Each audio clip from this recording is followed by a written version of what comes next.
অনিয়মিত রেগার কাজ এবং মজুরির দাবিতে আমবাসা কমলপুর রাস্তায় ঠাকুরপল্লী এলাকায় রাস্তা অবরোধে বসে কুলাই গ্রাম পঞ্চায়েতের অধীনস্থ রেগা শ্রমিকরা। এছাড়াও বেশ কিছুদিন ধরে তাদের রেগার কাজে ব্যবহৃত ছবি তোলার অ্যাপ সঠিকভাবে কাজ না করায় অসন্তুষ্টি প্রকাশ করে রেগার শ্রমিকরা। পরবর্তী সময়ে তারা এইসব সমস্যা সমাধানের লক্ষ্যে আমবাসা কমলপুর রাস্তার ঠাকুরপল্লী এলাকায় রাস্তা অবরোধে বসে। পরবর্তী সময় ধলাই জেলা পুলিশ সুপার মিহিরলাল দাসের উপস্থিতিতে রাস্তা অবরোধ মুক্ত হয়। পরবর্তী সময়ে আমবাসা ব্লকের ভিডিও মুনমুন দেববর্মা আশ্বাস দেন কয়েকদিনের মধ্যে তাদের সমস্যার সমাধান করা হবে।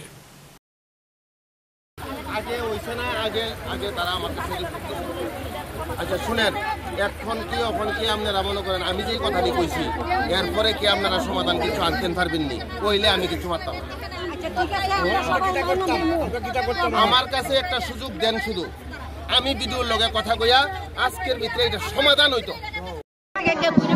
নেট পাইতাছি না, তারা বলে নেটের সমস্যা। কোন পঞ্চায়েত? এটা কুলাই পঞ্চায়েত। আচ্ছা, তাহলে আমরা কাজের লেগে তো যাইতাছি, কাজ আমরা পাইতাছি না। 10 দিনের কাজ হইছে, আমরা মুড়ই পাইছি 6 দিনের কাজ। তাইলে আমরা কি করে করব? আমরা বাকি দিনের কাজ কই যাইব? পঞ্চায়েত প্রধানের সাথে কথা হইছে নি? পঞ্চায়েত প্রধান, তারপর পঞ্চায়েত সেক্রেটারি, এবার নেট ছাড়া আবার কাজ জায়গা কেন? পঞ্চায়েত সেক্রেটারি কি কইছে? পঞ্চায়েত থেকে আমরা কোনো কথা বলতে কইছি না।